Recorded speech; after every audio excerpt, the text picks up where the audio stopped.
The champagne flutes clinked against the silver tray as I weaved through the crowd, my black uniform blending into the shadows between glittering gowns and tailored tuxedos. The Harrington Annual Charity Gala was in full swing, the grand ballroom of the Belmont Hotel transformed into a sea of wealth and influence I could only dream of. Crystal chandeliers cast golden light across marble floors, and the air tasted of expensive perfume and privilege. "Excuse me," I murmured, though no one bothered to move. I was invisible to them, just another server, part of the background machinery that kept their evening running smoothly.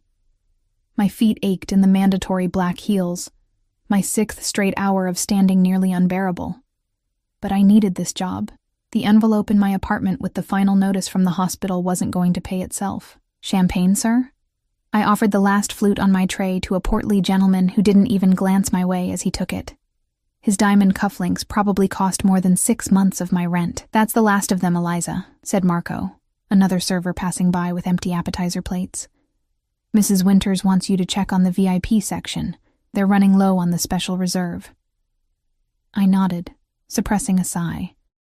The VIP section meant the raised platform at the far end of the ballroom, sectioned off with velvet ropes and guarded by men whose bulging suit jackets couldn't quite hide their holstered weapons.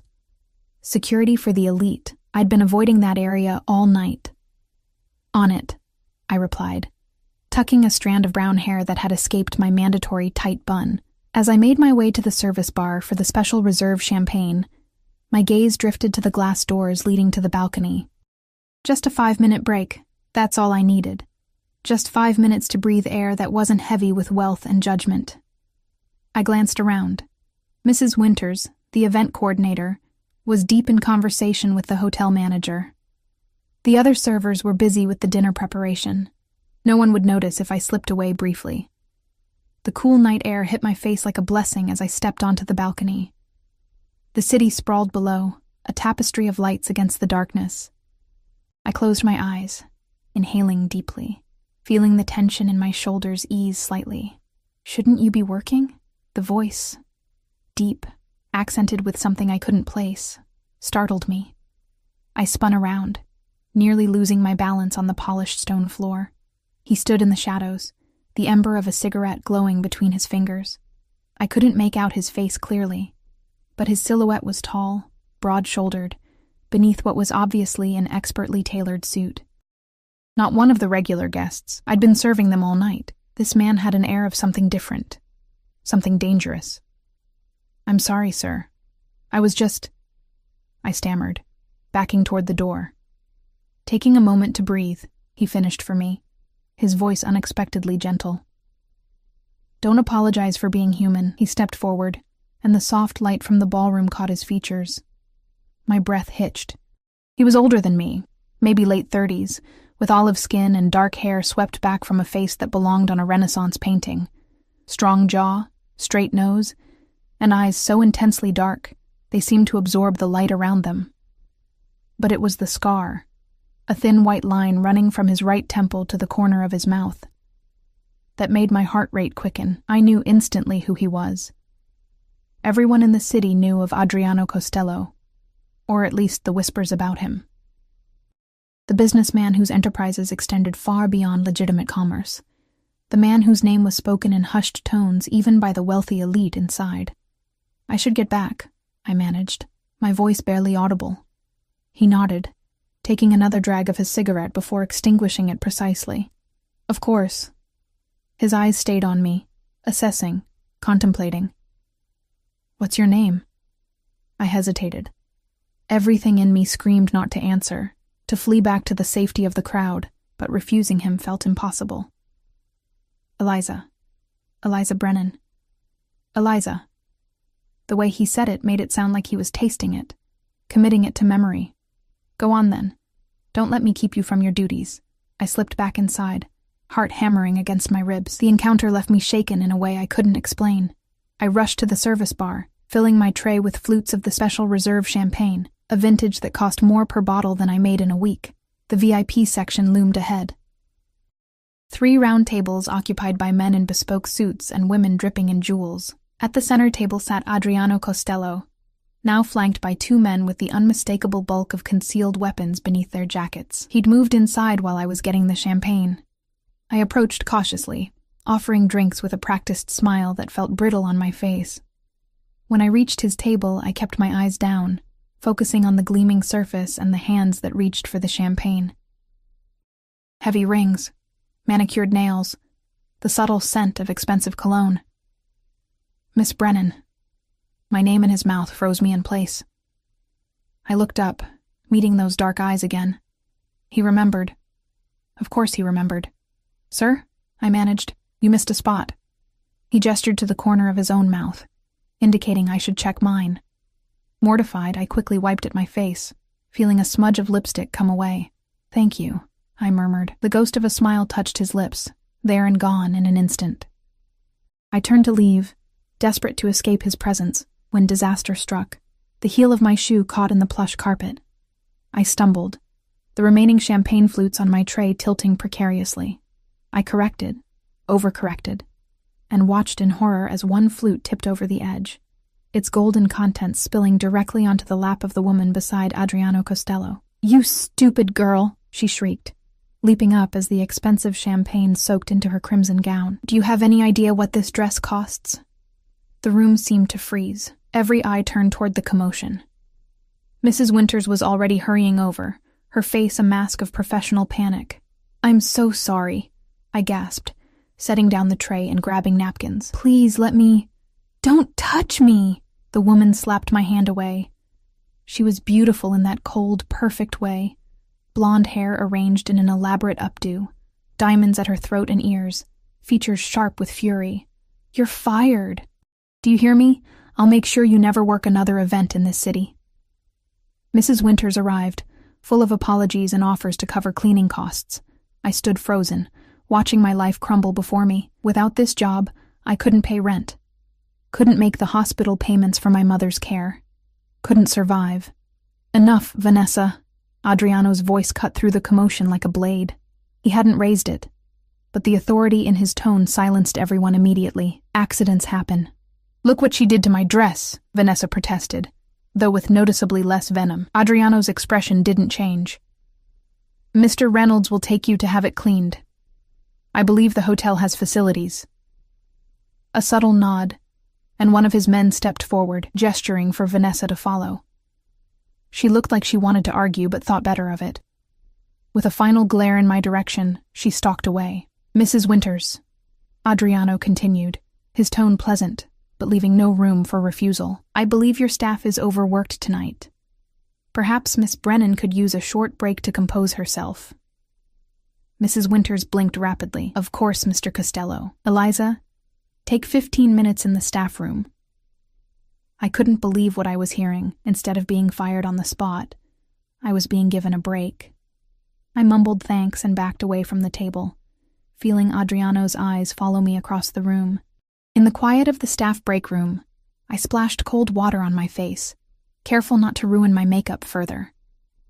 My hands wouldn't stop shaking. That woman, Vanessa, could still ensure I lost my job, and even if she didn't, the humiliation of what had happened would follow me through every future event. When my 15 minutes were up, I reluctantly returned to the ballroom, expecting to be assigned to dishwashing duty for the remainder of the night. Instead, Mrs. Winters intercepted me with a strange expression. "Eliza, you're wanted in the East Wing." "The East Wing?" I echoed. That was where the hotel's private suites were located, reserved for the most exclusive guests. "Why?" "Mr. Costello has requested your services for the remainder of the evening. Personally." Ice slid down my spine. "What services?" "Serving drinks to his private party," Mrs. Winters clarified, though her eyes held concern. "I told him we couldn't spare staff, but he was insistent. Said he'd pay triple your normal rate for the inconvenience." "Triple." The figure echoed in my head. That would cover next week's hospital bill with enough left over for groceries. "You don't have to go," Mrs. Winters added quietly. "I can find someone else." But we both knew that wasn't true. No one said no to Adriano Costello. Not Mrs. Winters, not the hotel, and certainly not a struggling server with mounting debts. "It's fine," I said, forcing confidence into my voice. I'll go. Mrs. Winters nodded, relief and worry battling in her expression. Suite 512. Take the service elevator. She hesitated. Eliza, be careful. The ride to the 5th floor felt eternal. Each soft ping of the passing floors marked one step closer to something I couldn't name. Fear? Yes, but mixed with something else. Curiosity. A dangerous pull toward the unknown. The hallway of the East Wing was hushed, thick carpeting muffling my footsteps. I found Suite 512 and raised my hand to knock, then paused, drawing a steadying breath. Before my knuckles could touch the wood, the door swung open. A man I recognized as one of Adriano's security detail stood there, his expression impassive as he looked me over. Miss Brennan. Not a question. They were expecting me. This way. He stepped aside, allowing me to enter a suite that was larger than my entire apartment. The entryway opened to a spacious living area with floor-to-ceiling windows showcasing the glittering city. Several men in suits were scattered around, some engaged in quiet conversation, others looking up at my arrival with varying degrees of interest. And there, standing by the windows with his back to the room, was Adriano Costello. Even from behind, his presence commanded the space. He turned as I entered, those dark eyes finding mine immediately. Miss Brennan, he said, gesturing me forward. Thank you for joining us. As I approached, every instinct warned me I was walking into something I couldn't escape. The room felt charged with unspoken expectations and hidden motives. I didn't understand why I was here, why he had pointed me out specifically. I only knew that somewhere between the spilled champagne and this moment, my life had veered onto a path I never anticipated. And that Adriano Costello, the most dangerous man in the city, was now looking at me like I was something valuable, something he intended to keep. You seem nervous, Adriano observed, his voice low enough that only I could hear him. The suite hummed with subdued conversation and the clink of ice in crystal tumblers, but in that moment, it felt like we were alone. I'm not sure why I'm here, I admitted, hating how small my voice sounded. A smile played at the corner of his mouth, not quite reaching those dark eyes. To serve drinks, as Mrs. Winters told you. He gestured to a private bar setup in the corner of the room. My associates prefer whiskey to champagne. Can you manage that? Relief washed through me. Just drinks. Normal server duties. I nodded, perhaps too eagerly. Of course. Good. He stepped closer, and I caught the scent of him. Expensive cologne with notes of sandalwood and something darker, more primal. And perhaps to satisfy my curiosity, before I could ask what he meant, he turned to address one of his men, effectively dismissing me. I retreated to the bar, focusing on the familiar ritual of preparing drinks to steady my nerves. The whiskey bottles arranged there cost more than my monthly rent, their amber contents gleaming in the subtle lighting. As I worked, I observed the room through quick, cautious glances. These weren't just business associates. The way they deferred to Adriano, the tense alertness in their postures, these were his subordinates, men who answered to him, who feared him. I counted 7 besides Adriano himself, plus 2 by the door who never strayed from their posts. I circulated with a tray of whiskey, offering fresh drinks and collecting empty glasses. The men largely ignored me, continuing conversations that hushed when I approached and resumed when I moved away. Business discussions, some in Italian that I couldn't understand. References to shipments, territories, arrangements with names I didn't recognize. One man, younger than the rest with sharp features and hungry eyes, tracked my movements too closely. When I served him, his fingers brushed mine deliberately. "Grazie, Bella," he murmured, his gaze traveling down my uniform in a way that made my skin crawl. I pulled away, only to bump into someone behind me. A solid chest, the subtle scent of sandalwood. Adriano. "Marco," he said quietly, one hand coming to rest lightly on my shoulder. "Miss Brennan is here to serve drinks, not to be harassed." The younger man's expression flickered between defiance and fear before settling on a tight smile. "Of course. My apologies." Adriano's hand lingered on my shoulder a moment longer than necessary before he moved away, returning to his conversation by the windows. The protective gesture confused me. Was it concern for me, or simply asserting control over something? Someone. He considered his property for the evening. The next hour passed in a blur of serving drinks and trying to make myself as unobtrusive as possible. I caught fragments of conversations. Property acquisitions in the warehouse district. Problems with someone named Donovan. Arrangements for a shipment coming in through the North Docks. Nothing that made sense to me. Nothing I wanted to understand. As the night wore on, the group thinned. Men departed with respectful nods to Adriano, until only he, Marco, and 2 security guards remained. The atmosphere shifted from business to something less defined. Marco sprawled on one of the leather sofas, tumbler in hand, while Adriano stood gazing out at the city lights. "Get us another drink, would you, Bella?" Marco called to me, his earlier reprimand apparently forgotten. I moved to the bar, aware of his eyes on me as I poured whiskey over fresh ice. When I brought it to him, he patted the sofa beside him. "Sit. Take a break. I should... sit," he repeated, his tone hardening. I perched stiffly on the edge of the sofa, as far from him as possible. The security guards kept their eyes forward, expressions blank. "So," Marco drawled, sipping his whiskey, "what's a pretty girl like you doing serving drinks? Shouldn't you be at university or something?" "I was," I said, staring at my hands folded in my lap. "Had to drop out. Let me guess. Money?" I nodded, not elaborating on the medical bills, the second mortgage on our small house, the endless cycle of working just to stay afloat while my mother's condition deteriorated. "I could help with that," Marco said, sliding closer. His breath carried the sharp bite of whiskey. "Pretty girl like you, there are better ways to make money than carrying trays all night." My stomach clenched. "I should check if Mr. Costello needs anything." Marco's hand clamped around my wrist, hard enough to hurt. "Don't be rude, Bella. I'm offering to help you." "The lady said no, Marco." Adriano's voice cut through the room like ice.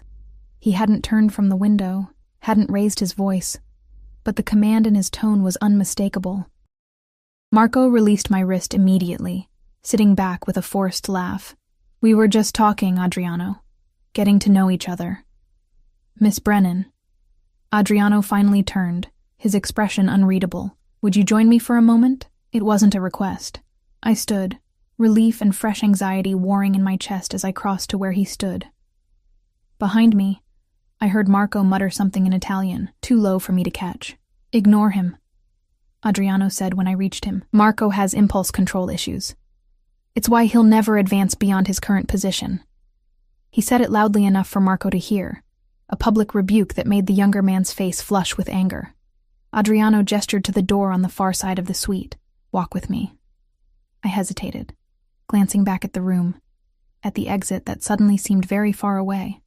"Just to the balcony," Adriano clarified, reading my fear. "Where the security cameras can see us, if that makes you feel safer."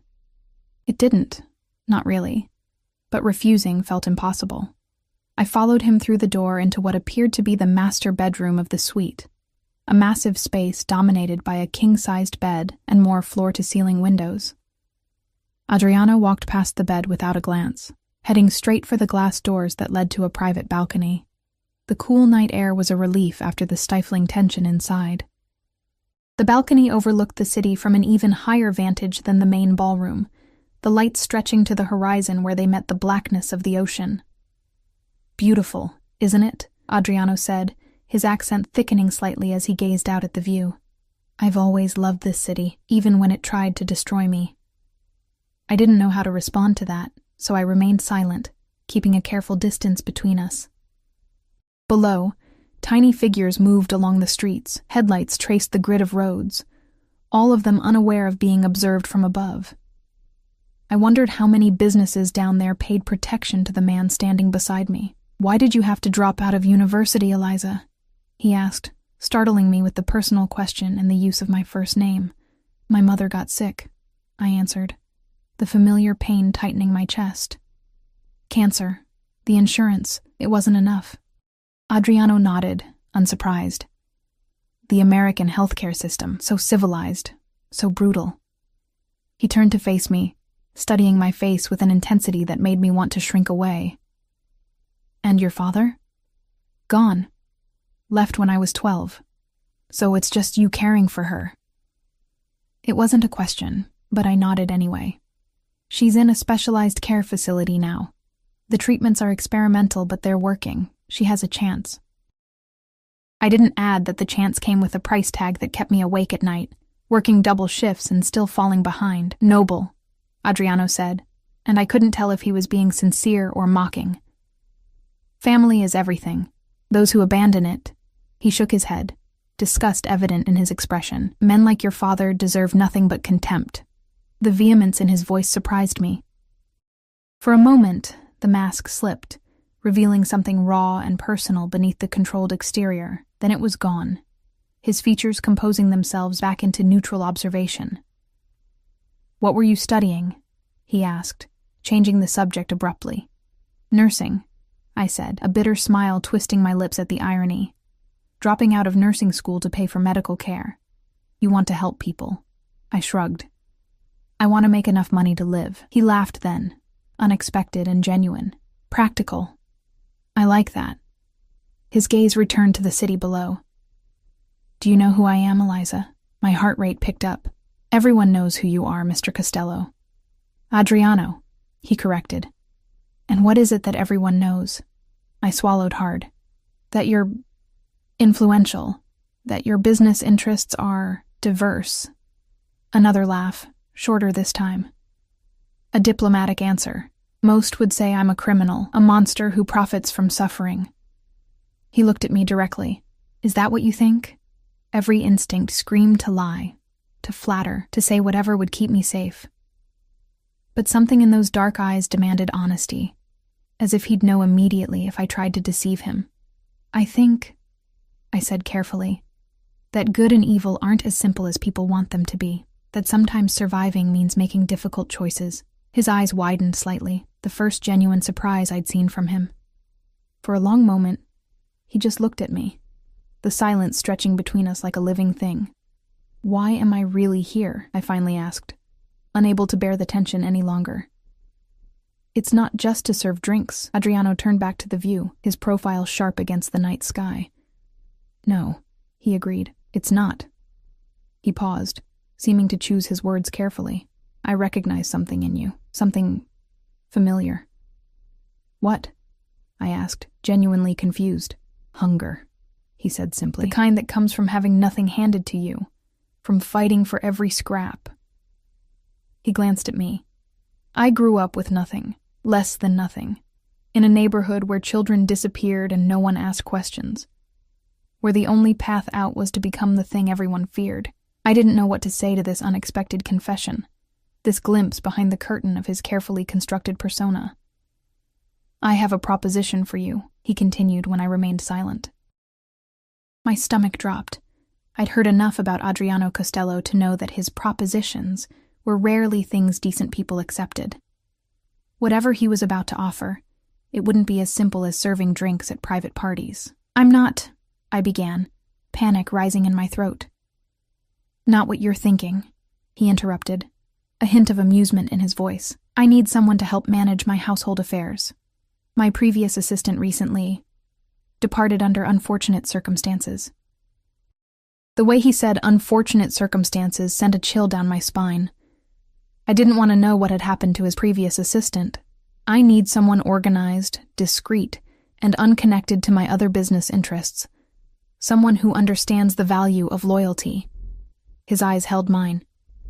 The position pays $15,000 a month, plus full medical coverage that would include your mother's treatments at the best facility in the country. The figure struck me like a physical blow. $15,000 a month. More money than I'd ever seen. Enough to pay for my mother's care, to clear our debts, to perhaps even finish my degree eventually. What would I have to do? I asked, hating how tempted I already was, how easily the sum had caused me to consider something I knew was dangerous. Manage my schedule, coordinate household staff, handle personal correspondence. occasionally accompany me to social functions. He shrugged as if it were the most normal job description in the world. Nothing illegal, nothing that would compromise your principles. I didn't believe him. Couldn't believe him. There had to be a catch. Why me? You don't know anything about me. I know enough, he said cryptically. And I'm rarely wrong about people.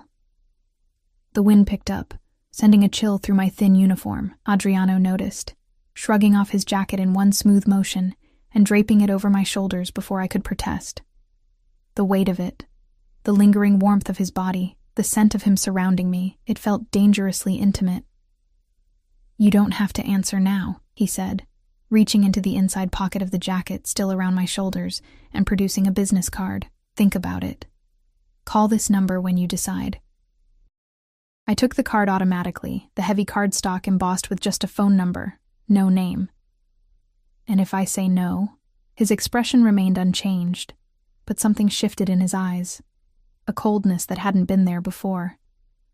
Then you continue serving drinks and falling behind on your mother's medical bills until they transfer her to a state facility where she'll receive minimal care and die within 6 months. The brutal assessment of my situation knocked the breath from my lungs. I took a step back, bumping against the balcony railing. How do you... I make it my business to know things, Eliza. He moved closer, eliminating the distance I'd created. I can be a powerful friend or a terrible enemy. The choice is yours. Words failed me. This wasn't a choice.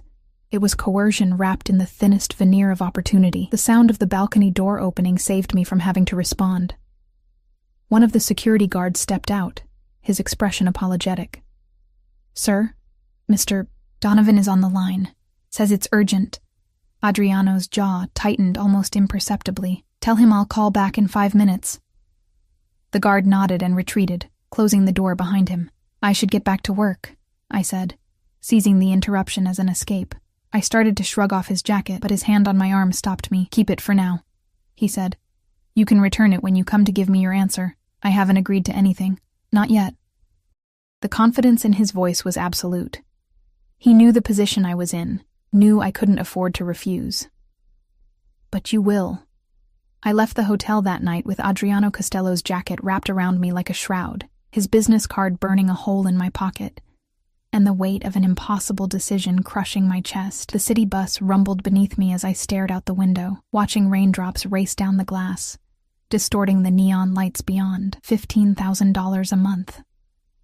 The figure kept circling in my mind, tantalizing and terrifying in equal measure. With that kind of money, I could move Mom to the private facility her doctors had recommended, the one with experimental treatments showing promising results for cases like hers.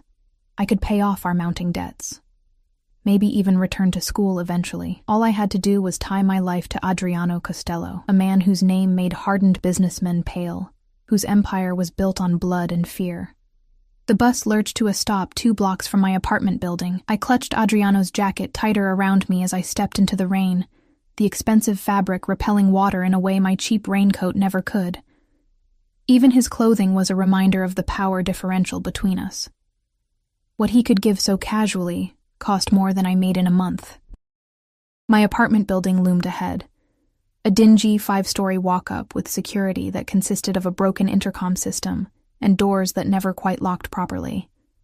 My home for the past 3 years, ever since selling our family house to pay for Mom's initial treatments. I trudged up 4 flights of stairs, each step an effort after being on my feet all night. The familiar scent of mildew greeted me as I unlocked my door. 1 bedroom, kitchen barely big enough to turn around in, bathroom with perpetually temperamental plumbing, but it was clean, and it was mine. For now, at least, until the next rent increase pushed it beyond my grasp. I hung Adriano's jacket carefully on the back of a kitchen chair, then collapsed onto my threadbare sofa, too exhausted to even change out of my uniform. The events of the night played on repeat behind my closed eyelids. The spilled champagne, Vanessa's rage, Adriano's dark eyes watching me from across the room, his proposition on the balcony. The sharp trill of my phone jolted me awake. I hadn't realized I'd fallen asleep, but the gray light of dawn now filtered through my thin curtains. I fumbled for my phone, expecting Mrs. Winters calling to fire me after the previous night's disaster. Hello? I answered, voice rough with sleep. Eliza Brennan? An unfamiliar male voice, clipped and professional. Yes? This is Dr. Abernathy from Sunset Care Center. I'm calling about your mother, Catherine Brennan. My heart stopped. What happened? Is she okay? She's stable, he assured me quickly. But we've had to adjust her medication protocol. The cancer has shown some progression in her lymph nodes. I closed my eyes, willing away the tears that threatened. What does that mean? It means we need to be more aggressive with treatment. I'd like to start her on a new immunotherapy regimen, but he hesitated. It's not covered by your current insurance plan. Of course it wasn't. Nothing that might actually help ever was. How much? I asked, the words scraping my throat. The initial treatment cycle would be approximately $27,000. With follow-up care, you're looking at around $40,000 for the first 3 months. The room tilted around me. $40,000. It might as well have been $40 million. Miss Brennan, are you still there? Yes, I whispered. I'll figure something out. Can we discuss this in person? I'd like to visit Mom today. Of course. I'll be on rounds this afternoon. Come by around 3. After hanging up, I sat motionless, staring at the jacket draped over my kitchen chair. Adriano Costello's business card was still in the pocket. One phone call, and my financial problems would disappear. One phone call, and I'd be tying my life to a man who terrified me. What choice did I really have? I showered, dressed in my one decent outfit, black slacks and a navy blouse I'd found at a thrift store, and headed to the care facility. The rain had stopped, but the sky remained a threatening steel gray, heavy with the promise of more to come. Sunset Care Center was nicer than the state hospitals, but far from the luxury facilities advertised in glossy brochures. The halls smelled of antiseptic and cafeteria food, and the nurses, though kind, were clearly overworked. I signed in at the front desk, pinning the visitor badge to my blouse before making the familiar journey to room 214. Mom was sitting up in bed when I arrived, her once vibrant red hair now thin and dull against the stark white pillow. The disease had whittled her down, stealing flesh from her bones and color from her cheeks, but her eyes, the same deep green as mine, lit up when she saw me. "There's my girl," she said, holding out arms that seemed too fragile to even lift. I hugged her gently, breathing in the familiar scent of her lavender lotion, pretending I didn't notice how much more pronounced her bones felt through the thin hospital gown. "How are you feeling today?" I asked, settling into the chair beside her bed. "Oh, you know me, stubborn as ever." She smiled, but I could see the pain she was hiding, the effort it took just to keep her expression bright for my sake. "How was the fancy party last night? Did you serve champagne to any celebrities?" I forced a laugh, pushing aside memories of Adriano's dark eyes. "No celebrities, just a bunch of rich people pretending to care about charity." We chatted about nothing important. The nurse she liked, the terrible hospital food, a book she was reading. I didn't tell her about Dr. Abernathy's call, about the $40,000 we didn't have, about the impossible choice I was facing. Her burden was heavy enough without adding my problems. Dr. Abernathy found us there an hour later, Mom laughing at some story I'd made up about a guest's ridiculous hat at the gala. He was younger than I expected, with kind eyes behind wire-rimmed glasses and a gentle manner that immediately put Mom at ease. "Mrs. Brennan, how are you feeling today?" he asked, checking the monitors beside her bed. "Ready to run a marathon," Mom quipped, making him smile. "Let's aim for a walk down the hall first, shall we?" He made notes on her chart, then glanced at me. "Miss Brennan, could we speak privately for a moment?" I squeezed Mom's hand and followed Dr. Abernathy into the hallway, steeling myself for whatever he was about to say. "Your mother's cancer is aggressive," he said without preamble once we were out of earshot. "The standard treatments aren't working as well as we'd hoped." I wrapped my arms around myself, suddenly cold despite the hospital's stuffy air. "But the new treatment you mentioned, the immunotherapy, it could help. It's shown remarkable success in cases similar to your mother's, 70% response rate in patients with her genetic markers." He hesitated. "But without insurance coverage, I'll find the money," I said with more conviction than I felt. Dr. Abernathy's expression softened. "There are some patient assistance programs we could try. but they're oversubscribed and the waiting lists are long, and frankly, your mother doesn't have that kind of time. The world narrowed to a pinpoint, the hospital sounds fading around me. How long? I managed to ask. Without more aggressive intervention? 3 months, maybe 4. He placed a gentle hand on my shoulder. I'm sorry, Miss Brennan. I wish I had better options to offer you. 3 months. The time frame echoed in my head like a death knell. 3 months with my mother, unless I could somehow produce $40,000. Then another 40, and another after that, for as long as the treatments continued. I understand, I said mechanically. Thank you for being honest with me. I returned to Mom's room with a smile plastered on my face, promising to bring her favorite lemon squares on my next visit. I kissed her goodbye, told her I loved her, and walked out of the hospital into the gathering storm, my decision already made. Rain soaked through my clothes as I huddled at the bus stop, fingers numb as I pulled Adriano's business card from my wallet. The elegant black numbers stared back at me, offering salvation and damnation in equal measure. I dialed before I could change my mind. A woman answered on the second ring. Yes? Her tone was clipped, professional. My name is Eliza Brennan. I need to speak with Mr. Costello. Regarding? He made me an offer. Last night at the Harrington Gala. A pause. 1 moment. The line went silent for so long I thought I'd been disconnected. Then his voice, that distinctive accent wrapping around my name like a physical touch. Eliza, I'm pleased you called. I closed my eyes, rain streaming down my face, indistinguishable from tears. I accept your offer. Another pause. I'm glad to hear it. He sounded unsurprised, as if he'd known all along what my answer would be. Perhaps he had. I'll send a car for you tomorrow morning at 8. Pack whatever you need for an extended stay. Extended stay? I echoed, alarm cutting through my resignation. You didn't mention living arrangements. The position requires you to be on call at all times. There are private quarters for you at my residence. His tone left no room for negotiation. Is that a problem? Yes. I wanted to scream. Yes. It's a problem to uproot my entire life, to move into the home of a man I barely know, a man whose reputation terrifies me. No, I said instead, thinking of Mom, of 3 months that could be extended into years with the right treatment. No problem. Good. We'll discuss the details tomorrow. He paused. And Eliza? I think you've made a wise choice. The line went dead before I could respond. I spent the night in a daze, packing my meager possessions into 2 suitcases. Clothes, a few books, the framed photo of Mom and me from before she got sick. I called Mrs. Winters to resign from the catering company, ignoring her concerned questions about my sudden departure. I paid my overdue rent and arranged for the rest of my things to go into storage. By morning, I had effectively erased my existence from the world I knew.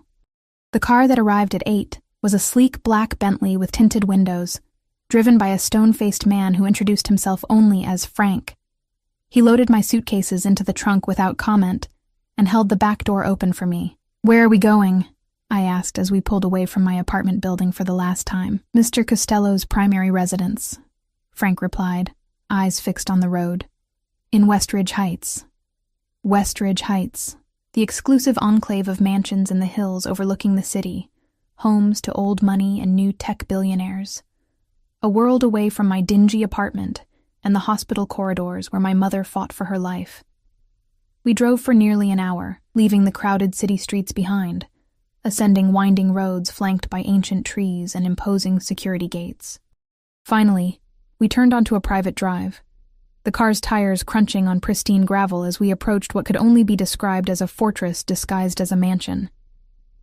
Gray stone walls rose 3 stories high, punctuated by arched windows and crowned with a slate roof. The grounds stretched in all directions, immaculately landscaped gardens giving way to dense woods that offered natural privacy beyond the man-made security. Cameras mounted discreetly at strategic points, guards patrolling the perimeter, a gate that required both keycard and biometric authentication to enter. Frank pulled up to the main entrance, a massive oak door flanked by stone columns. Before we'd even stopped completely, the door opened, and a woman emerged. Tall, slender, impeccably dressed in a charcoal suit, with silver-streaked black hair pulled into a severe bun.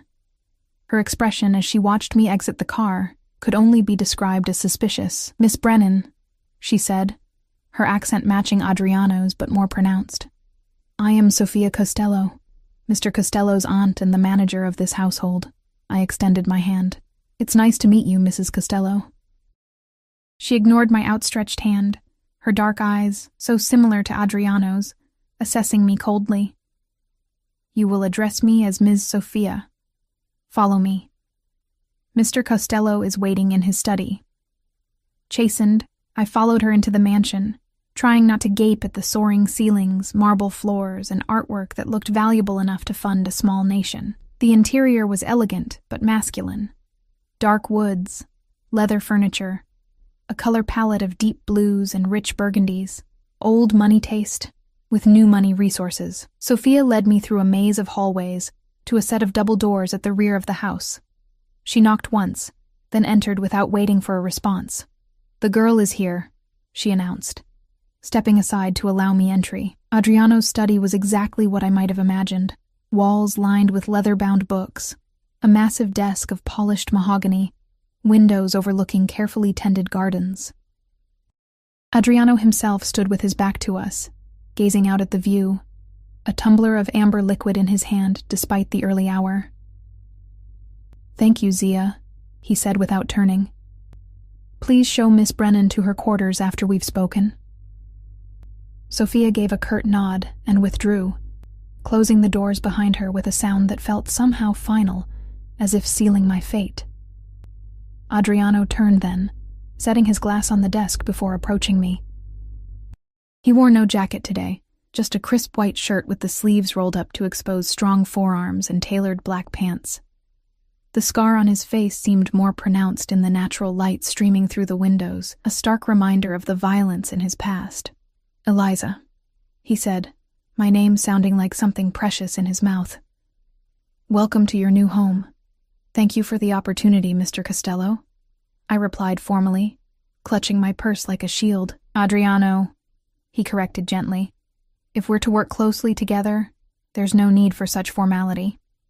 He gestured to a seating area near the fireplace. "Please sit. We have much to discuss." I perched on the edge of a leather armchair, watching as he took the seat across from me. Up close, in the daylight, I could see the flecks of amber in his dark eyes, the slight gray at his temples, the way exhaustion lurked beneath his composed exterior. "Before we begin," he said, "I want to assure you that your mother's medical care has already been arranged. She'll be transferred to the Blackwell Medical Center tomorrow. Dr. Abernathy has agreed to continue overseeing her case there." I blinked, stunned. "Blackwell? But that's the best cancer center in the country. How did you—" "I made a call."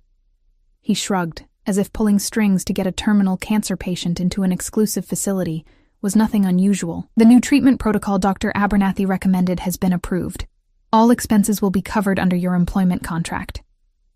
Relief crashed through me so intensely, I had to press my hands against my knees to stop them from shaking. Mom would get the best care available. She had a chance now, a real chance. "Thank you," I whispered, the words wholly inadequate for what he'd done. Adriano waved away my gratitude. "It's a business arrangement, Eliza. You provide a service, I provide compensation." His expression softened slightly. "Though I'm pleased it gives you peace of mind."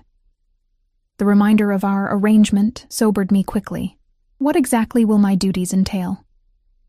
"As I mentioned, you'll manage my household affairs and personal schedule." He leaned back in his chair, fingers steepled. "Sophia has handled these matters for years, but she's returning to Italy next month. You'll work alongside her until then to learn the routines." "She doesn't seem to like me very much," I observed before I could stop myself.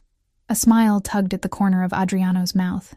"Sophia doesn't like anyone very much, especially women in my household."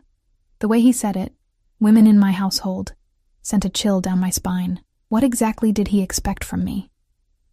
As if reading my mind, he added, "Your position is strictly professional, Eliza. Whatever rumors you might have heard about my personal life, I don't mix business with pleasure." Heat rushed to my face. "I didn't think—" "Yes, you did," he interrupted, amusement evident in his tone. And it's a reasonable concern, given the circumstances. But I assure you, your virtue is safe with me. I wasn't sure whether to be relieved or oddly disappointed by his statement. The thought brought another flush of embarrassment. What was wrong with me? There is one aspect of your role we didn't discuss last night, Adriano continued, his expression turning serious. Discretion is paramount in this household. You'll see and hear things that must remain private. People will visit who are never to be acknowledged outside these walls. Conversations will take place that you are to forget immediately. The implied threat behind his words was clear. I understand. Do you? His gaze bore into mine, because the consequences of betraying my trust would be severe. Not just for you, but for those you care about, my mother. He didn't need to say it explicitly. If I betrayed him, Mom's medical care would be the least of my worries. I understand, I repeated, meeting his eyes steadily, despite the fear curling in my stomach. I won't betray your trust. Adriano studied me for a long moment, as if searching for any hint of deception. Whatever he saw seemed to satisfy him. Good. He stood abruptly. Sophia will show you around the house and explain your duties. You'll begin officially tomorrow. He moved to his desk, pressing an intercom button. Zia, please come to the study. As we waited for Sophia to arrive, Adriano turned back to me. One more thing, Eliza. There's a charity event this Saturday at the Blackwell Center. You'll accompany me. As your assistant, I asked. Something flickered in his eyes. As my guest. The distinction is important in public. Before I could question what he meant, the study doors opened and Sophia entered, her expression no warmer than before. Show Miss Brennan to her quarters, Adriano instructed. And help her understand what will be expected of her. Sophia nodded curtly. This way, Miss Brennan. I rose to follow her, but Adriano's voice stopped me at the door. Eliza. I turned back to find him watching me with an intensity that made my heart skip. Welcome to the family. My quarters, as Sophia called them, were more luxurious than any place I'd ever lived. Located in the east wing of the mansion, they consisted of a spacious bedroom with an adjoining sitting room and a private bathroom that featured both a walk-in shower and a deep soaking tub. The furnishings were elegant but comfortable. A king-sized bed with a plush duvet, a reading nook by the window overlooking the gardens, bookshelves stocked with classics and contemporary fiction. This is excessive for staff accommodations, I said as Sophia showed me around. Her lips thinned. Mr. Costello insisted. The previous assistant had much smaller quarters in the staff wing. The way she said previous assistant made me wonder again what had happened to my predecessor. I wanted to ask, but sensed Sophia wouldn't give me a straight answer. Your duties will begin at 6 a.m., she continued briskly. You'll review Mr. Costello's schedule for the day, prepare any necessary documents, and ensure his breakfast preferences are communicated to the kitchen staff. He rises at 7 and expects his morning briefing by 7:30. She led me through the mansion, pointing out important rooms, the kitchen, the formal dining room, Adriano's private gym, the security office that I was explicitly told never to enter without permission. The house was a labyrinth of wealth and secrets, every room more opulent than the last. The west wing is Mr. Costello's private residence, Sophia explained as we passed a set of heavy wooden doors. You are not to enter without specific invitation or unless there is an emergency. What constitutes an emergency? I asked. Fire, earthquake, armed intruders. She gave me a cold look. Nothing less. The tour continued to the grounds, manicured gardens, a swimming pool that gleamed azure in the afternoon sun, tennis courts, and beyond them, dense woods that formed a natural privacy barrier around the property. The perimeter is secured by both physical and electronic measures, Sophia informed me. Don't wander beyond the gardens without informing security. They have orders to shoot unidentified persons in the outer grounds. I swallowed hard. Noted. By the time we returned to the house, my head was spinning with information. Security protocols, staff schedules, Adriano's preferences and pet peeves. He liked his coffee black with 1 sugar, never took breakfast before 8 a.m., preferred fresh flowers in his study, but none with strong scents. Didn't tolerate lateness from anyone, including himself. You'll need appropriate attire, Sophia said, eyeing my simple blouse and slacks with undisguised disdain. "A car will take you shopping tomorrow. Mr. Costello has established an account for your professional wardrobe." "That's not necessary," I began. "It is not a suggestion." Her tone brooked no argument. "Your appearance reflects on him. The current state of your wardrobe is inadequate."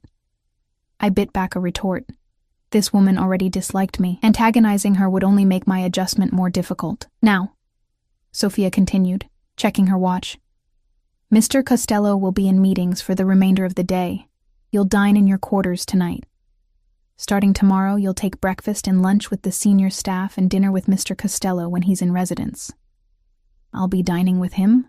I couldn't hide my surprise. "He prefers company for meals when his schedule permits. Usually it's myself or his security chief." A hint of suspicion entered her eyes. "Do you find that objectionable?" "No, of course not," I said quickly. "I just wasn't expecting it." Sophia studied me for a long moment. "What were you expecting, Miss Brennan, when a man like Adriano Costello plucks a girl like you from obscurity and installs her in his home?" The implication was clear. An indignation flared through me. "He said the position was strictly professional." "And you believed him?" It wasn't a question, but a statement dripping with skepticism. Should I not have? Sophia's expression softened fractionally, something almost like pity entering her eyes. "My nephew does not bring women into his household without purpose, Miss Brennan, whatever he told you about this position. Time will reveal the full truth." Before I could press her further, she checked her watch again. "I have matters to attend to. A meal will be brought to your room at 7. Tomorrow morning, be in the kitchen by 6. With that, she turned and left me standing alone in the hallway, her words echoing ominously in my mind. That night, I sat at the small table in my sitting room, picking at a meal more elaborate than anything I'd eaten in years: poached salmon, roasted vegetables, fresh bread still warm from the oven. My phone sat beside my plate, displaying a text from Dr. Abernathy confirming Mom's transfer to Blackwell Medical Center the next day. At least that part of Adriano's promise had been fulfilled immediately. As I ate, I tried to make sense of my new reality. 24 hours ago, I'd been serving drinks to the wealthy elite. Now I was living among them, ensconced in a mansion that felt more like a beautiful prison than a home. The salary Adriano had promised would change my life, would save my mother's life. But at what cost to my freedom, to my safety? Sophia's warning haunted me. My nephew does not bring women into his household without purpose. What purpose did I truly serve? Was I really just an assistant, or was I something else? A possession, a plaything, a pawn in some game I didn't understand?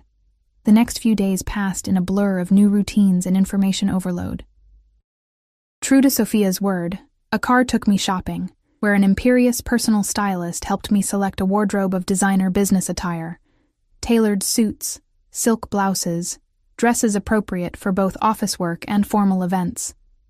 The total cost would have paid my rent for a year, but the purchases were made with a black credit card that bore Adriano's name. No price tags discussed. I learned my duties quickly, managing Adriano's calendar, screening calls, preparing documents, coordinating with household staff. The work itself wasn't difficult, just detail-oriented and exacting. Adriano was demanding but not unreasonable, expecting perfection, but acknowledging good work with brief nods of approval that for some reason I couldn't explain, I found myself craving. I saw him daily, usually in his study or at dinner, where we engaged in surprisingly normal conversation about books, music, current events. He never mentioned his business in my presence, never took calls that might reveal the darker aspects of his empire. It was as if he maintained two separate identities, the ruthless Mafia boss the world whispered about, and the cultured, intelligent man who discussed Italian poetry with me over glasses of wine. The dichotomy was disorienting. Sometimes I could almost forget who he was, what he was capable of, and then something would happen to remind me.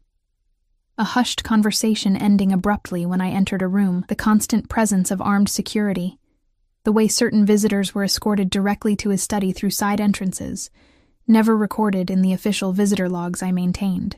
A week into my new position, I visited Mom at Blackwell Medical Center. The contrast between this facility and Sunset Care was stark. Private rooms with panoramic views, top-of-the-line equipment, a staff-to-patient ratio that ensured constant attention. Mom looked better than she had in months, her eyes brighter. Some color returned to her cheeks. "This place is amazing, Lizzie," she said, gesturing to her room that resembled a luxury hotel suite more than a hospital. "But how on earth are we affording it?" I'd prepared for this question. "I got a new job. Executive assistant to a businessman. The benefits are incredible." "Must be some businessman," she said, eyebrows raised. "What's his name? What company?" "Adriano Costello," I answered, deciding truth was safer than a lie she might discover. "He owns various businesses, import and export, real estate, hospitality." Her eyes widened. "Costello? I've read about him in the papers. Isn't he—" She lowered her voice. "They say he has connections. It's just a job, Mom," I said, forcing a smile. "And it's allowing you to get the treatment you need. That's all that matters." She squeezed my hand, concern evident in her eyes.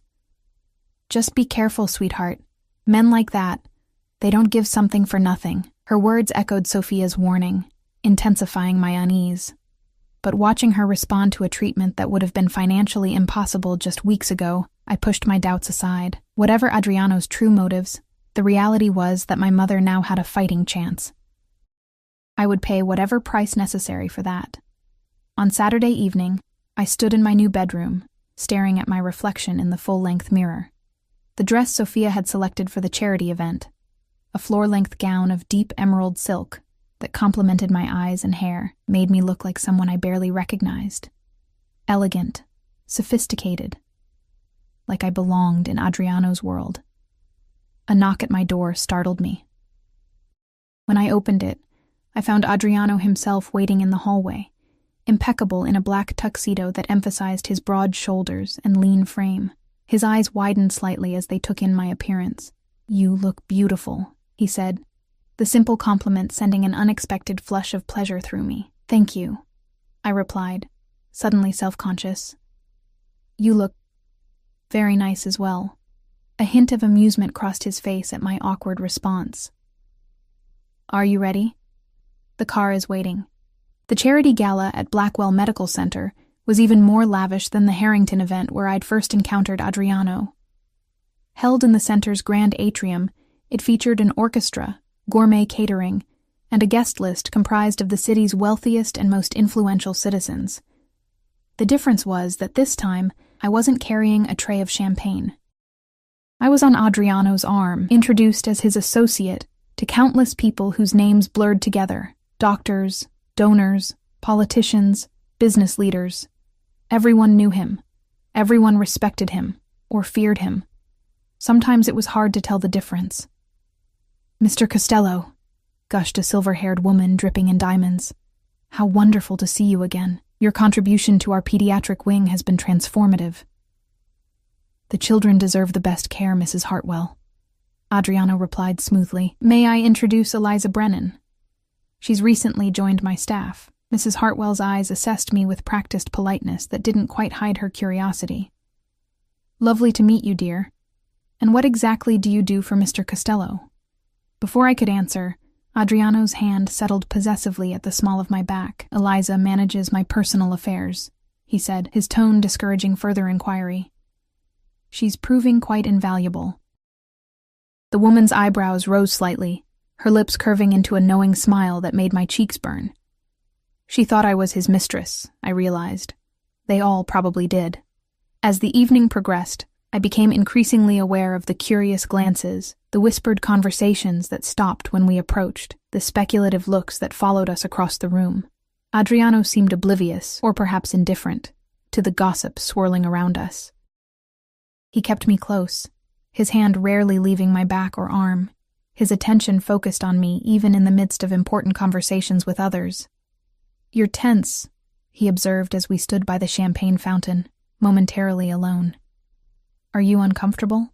"Everyone thinks I'm sleeping with you," I said bluntly, then immediately regretted my candor. To my surprise, Adriano laughed, a genuine sound of amusement that softened his features and made him look years younger. "Does that bother you? Shouldn't it?" He sipped his champagne thoughtfully. People will always talk, Eliza. Their opinions matter only if you give them power. It's different for you, I pointed out. You're a man. Your reputation isn't damaged by such assumptions. True, he acknowledged. The double standard persists, even in these supposedly enlightened times. He studied me over the rim of his glass. Would you prefer I correct their misconceptions? I considered this. Did I want Adriano announcing to everyone that our relationship was strictly professional? Something in me rebelled at the thought, though I couldn't articulate why. No, I said finally. It doesn't matter what they think. His eyes warmed with approval. Now you're learning. Later, as we circulated among the guests, I spotted a familiar face that made my blood run cold. Vanessa, the woman whose dress I'd ruined at the Harrington Gala, stood across the room, her gaze locked on me with unmistakable hostility. What's wrong? Adriano asked, noticing my sudden tension. The woman in the red dress, I murmured. Vanessa. From the Harrington event. Understanding dawned in his eyes. Ah, Vanessa Moretti. Marco's sister. The connection startled me. Marco? The man from your suite that night? Adriano nodded. A distant cousin, technically. His family has ties to mine in Sicily. His expression hardened as he observed Vanessa moving toward us. Stay close to me. Vanessa approached with the confidence of a woman accustomed to her own beauty as a weapon. Her red dress clung to her curves, her blonde hair arranged in an elegant updo that emphasized her sculptured features. Adriano, she purred, air-kissing his cheek. What a pleasant surprise. Her gaze slid to me, ice-cold and assessing. And your server. How quaint. Eliza is my personal assistant now, Adriano replied, his tone pleasant, but with an underlying steel that made Vanessa's smile falter slightly. How fortunate for her. Vanessa's voice dripped with insinuation. Moving up in the world so quickly. One has to wonder what special skills she possesses. My cheeks burned with humiliation. But before I could respond, Adriano's arm slipped around my waist, drawing me closer to his side. Careful, Vanessa, he said softly. Your jealousy is showing. Her perfectly composed expression cracked momentarily, raw anger flashing in her eyes. Jealous? Of her? Don't be ridiculous, Adriano. Then I suggest you show Miss Brennan the respect she deserves as a valued member of my household. The threat in his voice was subtle, but unmistakable. Unless you'd prefer your brother lost his position as well? Vanessa paled slightly. Of course. My apologies if I've offended. The words were stiff, forced through clenched teeth. I'm sure she's quite competent. She is, Adriano agreed. Now, if you'll excuse us, we have others to greet. He guided me away, his hand warm against my back. I apologize for Vanessa, he said once we were out of earshot. She's been trying to secure a position in my household for years. A position? I echoed, confused. Or a position in your bed. The blunt question surprised a laugh out of him. Perhaps both. Her family has traditional views about strengthening alliances through marriage. The idea of Adriano married to someone like Vanessa, cold, calculating, cruel, disturbed me more than it should have. And what are your views? His eyes met mine, something unreadable in their dark depths. Marriage, in my world, is rarely about love, Eliza. It's about power, alliance, continuation of the family line. He paused, but I've never been one to follow tradition blindly. Before I could press him further, a commotion near the entrance caught our attention. Security personnel were converging on a man who appeared to be arguing with the event staff. Though they were trying to be discreet, the disturbance was drawing curious glances. Adriano's expression darkened. Wait here, he instructed, already moving toward the situation. I watched as he approached the security team, spoke briefly to them, then guided the agitated man to a quieter corner. Their conversation appeared intense, with the stranger gesticulating wildly, while Adriano maintained his customary calm. After a few minutes, Adriano signaled to one of his own security personnel, who escorted the man out through a side exit. When Adriano returned to me, his face was carefully neutral, but I could sense the tension beneath the surface. Is everything all right? I asked. A minor business matter, he replied dismissively. Nothing for you to concern yourself with. But later that night, as our car pulled away from the medical center, I noticed Adriano checking his phone repeatedly. his jaw clenched tight. "Something's wrong," I said. Not a question, but a statement. "That man at the gala. It wasn't a minor matter, was it?" Adriano glanced at me, seeming to weigh his response. "You're observant," he said finally. "A valuable quality in an assistant, though sometimes inconvenient for your employer. If I'm to help manage your affairs, I should be informed when something's wrong," I pointed out. A ghost of a smile touched his lips. "Using logic against me? Brave." He sighed, tucking his phone away. "You're right. But some matters are better kept separate from your official duties, for your own protection." "Protection from what?" I pressed. His expression turned serious. "There are aspects of my business that operate in gray areas, Eliza. Legal technicalities, competitors with fewer scruples than myself, authorities with varying degrees of cooperation or hostility." He held my gaze. "The less you know about these matters, the safer you are." The tacit admission of his illegal activities hung between us. For the first time, he'd acknowledged the darker side of his empire directly to me. "Is that why your previous assistant left?" I asked quietly. "Because they knew too much?" Something cold and dangerous flickered in his eyes. "My previous assistant made a serious error in judgment. He betrayed my trust in a way that couldn't be overlooked." A chill ran through me. "What happened to him?" "He's no longer in this city," Adriano replied, his tone making it clear that was all the information I would receive. "And if you're wise, you won't inquire further." The rest of the drive passed in tense silence. When we arrived back at the mansion, Adriano escorted me to my quarters as usual, pausing at my door. "I don't mean to frighten you, Eliza," he said, his voice gentler than before, "but I need you to understand the reality of your position. Discretion isn't just a professional courtesy in my household, it's a matter of survival." "I understand," I said. And I did. More than I wanted to. He studied my face for a long moment. "Do you regret your decision to accept my offer?"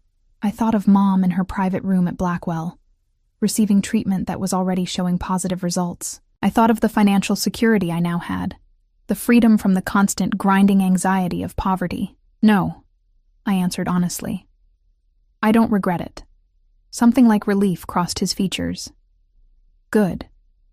Because despite what Sophia or others might imply, I didn't bring you into my home on a whim or for unsavory purposes." He hesitated, uncharacteristically uncertain. "I recognize something in you, Eliza. A strength beneath the vulnerability. A loyalty that can't be bought but, once earned, is unbreakable." His words stirred something warm in my chest, dangerous in its intensity. "How could you possibly know that about me from one brief encounter?" "Because I've spent my life reading people," he said simply. "My survival has depended on it." His hand rose, hesitating briefly before brushing a strand of hair from my face with unexpected gentleness. "And because I see myself in you. The person I might have been, under different circumstances." The touch sent electricity cascading through me. I stood frozen, caught between the urge to step away and the even more disturbing desire to lean into his hand. Adriano seemed to catch himself, dropping his hand and taking a deliberate step back. "Good night, Eliza," he said, his voice carefully controlled. "Thank you for your company this evening." "Good night," I whispered as he turned to leave. Alone in my room, I stood motionless, my fingertips touching the spot on my cheek where his hand had been. Something was shifting between us. Something neither of us had anticipated. The professional boundaries I'd clung to were blurring, complicated by an attraction I couldn't deny and shouldn't encourage. I thought of all the warnings, from Sophia, from Mom, from Adriano himself, the dangers of his world, the consequences of missteps.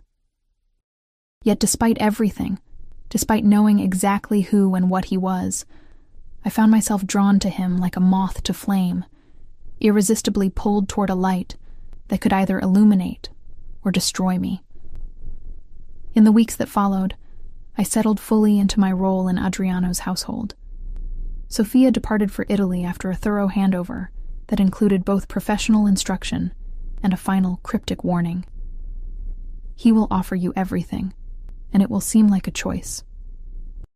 Remember that with men like my nephew, there are no real choices for women like us, only the illusions of them. Her words haunted me, especially as my relationship with Adriano evolved. Our professional interactions gave way to something more complex. Dinners that stretched late into the evening. Conversations that wandered from business to philosophy. Small moments of connection that seemed innocent until I caught him watching me with an intensity that made my heart race. I tried to maintain boundaries, to remember what he was. A criminal. A man whose power was built on violence and fear. But it became increasingly difficult to reconcile the monster from the rumors with the man who discussed classic literature with genuine passion, who visited my mother at Blackwell Weekly without my knowledge until she mentioned it, who respected my opinions and valued my insights in ways no one ever had before. 3 months into my employment, everything changed. I was in Adriano's study late one evening, reviewing his schedule for an upcoming trip to Chicago, when the doors burst open. Marco strode in, his face flushed with anger or exertion, paying me no attention as he addressed Adriano in rapid Italian. I caught only fragments. Problema, polizia, Donovan, but Adriano's expression darkened with each word. He responded sharply, then glanced at me, switching to English. Eliza, you should retire for the evening. We have business to discuss. I gathered my tablet and papers, heading for the door, but Marco's next word stopped me cold. She shouldn't be here anyway, he said, glaring in my direction. You know what happened with the last one who knew too much. Enough, Marco, Adriano snapped. Miss Brennan has my complete trust. Marco scoffed. Like Antonio did, before he started talking to the feds? The name hit me like a physical blow. Antonio, my predecessor, the assistant who had departed under unfortunate circumstances, who had apparently been an informant for the FBI. Adriano's eyes met mine across the room, seeing the realization dawn. Eliza. I should go, I said quickly, needing to escape, to process what I'd just learned. I fled to my quarters, heart pounding. Antonio had betrayed Adriano to the authorities and then, what? Disappeared? Been eliminated? The implications were terrifying. If Adriano discovered even a hint of disloyalty from me, would I meet the same fate? A soft knock on my door an hour later interrupted my panicked thoughts. I knew who it was before I opened it. Adriano stood in the hallway, his expression grave. May I come in? I stepped aside silently, allowing him to enter. He moved to the center of the room, hands clasped behind his back, unusually hesitant. You heard something tonight that disturbed you, he said finally. Antonio, I said, he was informing on you to the FBI. Adriano nodded once. Yes. And what happened to him? I forced myself to ask, needing to hear it directly. He's alive, Adriano said, surprising me. Living under a new identity in Arizona, last I heard. Relief flooded me, immediately followed by confusion. You let him go? After he betrayed you? I'm not the monster the papers make me out to be, Eliza. He moved to the window, gazing out at the darkened grounds. Antonio was young, afraid. The FBI threatened his family. I understood his choice, even if I couldn't allow him to remain in my organization. I studied his profile, trying to reconcile this mercy with the ruthless reputation that preceded him. Why are you telling me this? He turned to face me. Because I want you to understand who I really am, not who others claim I am. Yes, I operate outside the law at times. Yes, I've done things I'm not proud of. But I have lines I don't cross, principles I don't compromise. Like not killing informants? I asked, unable to keep the edge from my voice. Like not hurting those who act out of love for their family, he corrected. Antonio betrayed me to protect his parents. I respect family loyalty above all else. His eyes held mine. It's why I understood your choice to accept my offer, why I admire your dedication to your mother. The sincerity in his voice disarmed me. For the first time, I allowed myself to consider that perhaps the man standing before me was more complex, more human, than his reputation suggested. Why did you really hire me, Adriano? I asked quietly. The truth. He hesitated, seeming to wrestle with his answer. I told you before. I recognized something in you, a reflection. He moved closer, close enough that I could smell his cologne, feel the warmth radiating from him, but there's more. From the moment I saw you on that balcony, trying to steal a moment's peace in a world determined to grind you down, I felt something I haven't felt in years. A connection. A possibility. My heart thundered in my chest. A possibility of what? Of not being alone, he said simply. Of being understood. Of finding someone who sees me. The real me. Not the myth or the monster. And doesn't turn away. His vulnerability, so unexpected from a man of his power, cracked something open inside me. All the emotions I'd been suppressing, the attraction, the growing affection, the dangerous pull toward him, flooded through the breach. "I see you," I whispered. "And I'm still here." Something shifted in his eyes, hope, wonder, desire. He reached out slowly, giving me time to retreat, and when I didn't, his hand cupped my cheek. "Eliza," he murmured, my name a question and a prayer on his lips. I answered by closing the distance between us, my mouth finding his in a kiss that felt inevitable, as if all paths had been leading to this moment. From the first time our eyes met, his arms encircled me, strong and sure, as he deepened the kiss with a hunger that matched my own. When we finally broke apart, breathless, he rested his forehead against mine. "You understand what this means?" he asked. "To be with me?" I did. It meant accepting all of him, the businessman, the criminal, the protector, the threat. It meant entering his world fully, with all its dangers and complications. It meant becoming a part of a family bound by loyalty and blood. "I understand," I said, knowing that in this moment, I was making a choice that would irrevocably alter my life. "I choose you, Adriano. All of you." He searched my eyes, looking for doubt or fear. Finding none, he smiled. A real smile that transformed his face, erasing years of hardness and caution. "Then I am yours," he said, "and you are mine. La mia regina, my queen. Protected, cherished, never again alone." In his arms, surrounded by his strength and his promise of protection, I felt the last of my reservations fall away. The path that had begun with spilled champagne and a desperate bargain had led me here, to a man both dangerous and tender, to a life both precarious and privileged. I had entered Adriano's world as a server, invisible to the powerful elite. I would remain in it as his chosen companion, his confidant, his equal in all the ways that mattered. Whatever came next, whatever challenges his world presented, we would face them together. For the first time since my mother's diagnosis had shattered my carefully planned life, I felt not just secure, but truly seen. In the most unexpected place, with the most dangerous man, I had found my home.